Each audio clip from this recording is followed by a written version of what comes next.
Welcome to the research world. In this video tutorial, I will show you how to summarize complex data or reports quickly and easily. For example, this is a sales data over 50 years of a particular company. Besides the sale data, it also contains the market trends as well as the leadership forms and some other characteristics of the market as well.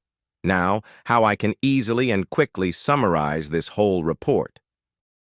Follow the steps. First of all, copy this data, then open your ChatGPT and simply paste it here.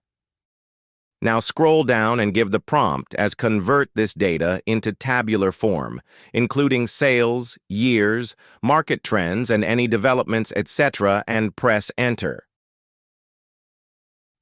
Now you can see that the data has been automatically summarized, showcasing the year's data, the sales in dollars, the market trends, and the major company developments very quickly and easily.